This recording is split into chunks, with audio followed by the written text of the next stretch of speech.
the energy and the speed of the sport. The savagery, the brutality. It's a great feel to be out there in that one moment of like clashing with everybody. While I'm fighting, swinging a battle axe on the battlefield is when I feel, probably the most joy and freedom in my life.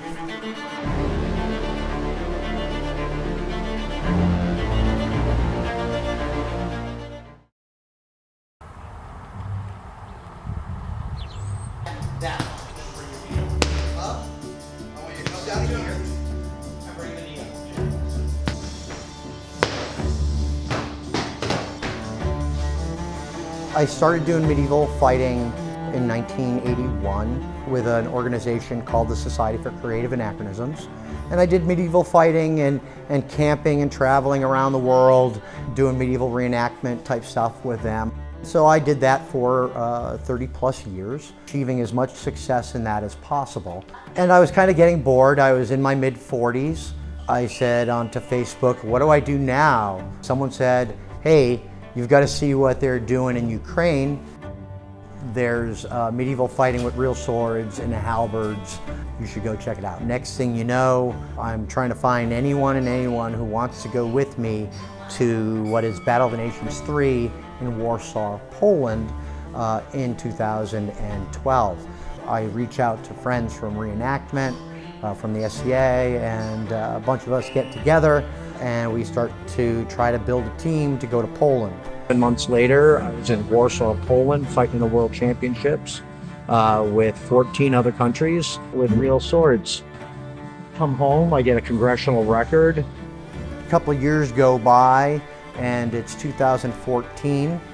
My son has since moved to New Hampshire to be here with us. And next thing you know, we come home from Spain with 2 world championships. So Kat has gold medal, I have gold medal, and Team USA wins 7 out of the 9 events in 2014. So I go, you know what? Why don't we just turn the school into a professional endeavor?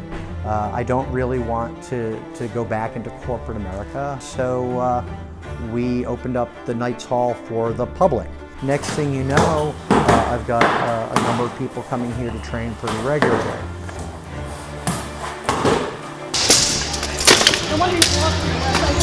So why put on 60 pounds of armor and get thrown around?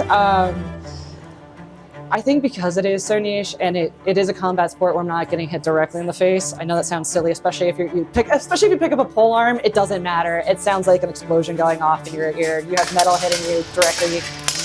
It's that who really wants it. There's a good amount of people in the sport, but you're going to see who's going to stay and who's going to go pretty quickly. Like who's really taking to it and grasping for that, like who loves the fight itself and who loves the impact. And so like to get a hold of people like that and to get a community going of people who are just ready to go in that way, because it does definitely trickle over to their personal lives and like personalities of who's going to get in the van and make things happen. So it's a lot of fun. The students really encourage you to help participate, be there, be a sparring partner. The instructors are very, very helpful, understanding. They've got so much knowledge. So, I want to be a part of the community. It's the community aspect, I think, more than anything, that really brings me back. The chivalry aspects come with it, kind of as a sport. And I found here best sportsmanship I've ever seen. I was never really interested in sports until I started playing with swords. And when I saw the sportsmanship involved, there's no bullying. No matter how bad or good you are, if you take the ring, you have the respect of everybody else. There's nothing else like it when it comes to combat sports, anything like that. There's nothing else like it. And it's as safe as it can be. I know people get hurt and injured during it, but I mean, there's no stabbing. You're not gonna cut a melon with the sword because they're so sharp. We have made it so as long as you follow our rules and you follow our armor rules and you do everything that we say in the rule set and don't stab each other, you're not going to die, right? So armor works and you're not really going to get hurt, right? Well, not injured anyway. Hurt happens all the time. You're hitting each other with swords and axes. Getting hurt is part of the equation. That's a fighting sport. getting injured is what we're trying to mitigate, and mitigation of that started right here in the school by getting people fit. That's good if you're fit, you're less likely to get injured. If I were to write an autobiography, it would probably be titled Sword Fighting Saved My Life. When I started here, I couldn't get up a flight of stairs without getting winded. My asthma was out of control. I was drinking heavily. I was smoking heavily, living a pretty sedentary lifestyle. When I put on armor for the first time and actually hit somebody with a sword properly, something about that made me come alive. And when I got hit by a sword, my first thought was, oh my God, I should be dead. I'm not. I think it was Winston Churchill that said there's nothing more exhilarating than being shot at without result. And a similar thing goes for getting hit by a sword. When you realize the armor works, and this is actually a lot of fun. A lot of our armor is Ukrainian made. It creates a little bit of a supply issue with the war going on and a ton of people trying to come into the sport. Because most sports you can go to a store, you go to Dickies or whatever, buy the ball that you want or the shoes that you want. With this, it's all custom made. You have to send in the measurements. You have to make those connections with people overseas. They have to be able to get the proper metals to actually make it. So that can be a problem, especially for Ukraine right now. A lot of the blacksmiths for a while you saw were no longer making armor for the sport. They were making plate armor, they were making caltrops. So it was a really wild thing to watch online for a while, just how everything switched and what they're doing to try to keep afloat over there. The Ukrainians are very into this sport. In fact, it's a national sport in Ukraine, funded by the government. There are hundreds and hundreds of kids doing the fighting, like the sparring that we're going to do tonight. And then when they turn, 16 or so, they start to put on the steel and start doing the steel fighting. And they're really fantastic at the sport. I got to fight with the women's Ukrainian team, against the women's Ukrainian team in Spain two years ago. And the men's Ukrainian team couldn't make it for obvious reasons, but they were able to send some women to fight and represent them. So that was really cool. The only way you get to go really fight was to go internationally.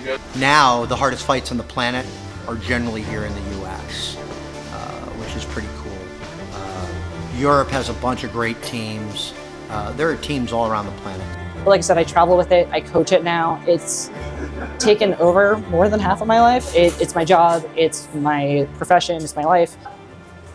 2 minutes? All right. Yeah. I guess we'll get armored up. Round 3.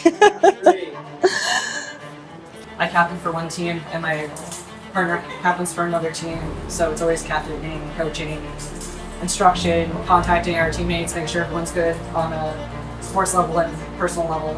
It's like having 30 kids that are working with ADHD. You will see the flavors of autism, ADHD, and nerd overlap with everyone here. But I feel like that's, you have to, right? Like when you said, what do you get out of it? And like it scratches that itch. It's where else are you gonna get so much stimulus all at once? And you have to move strategically, and you have to keep moving, and like, it's not just you out there. I have attention deficit disorder. It has been something that's kind of ruled my life.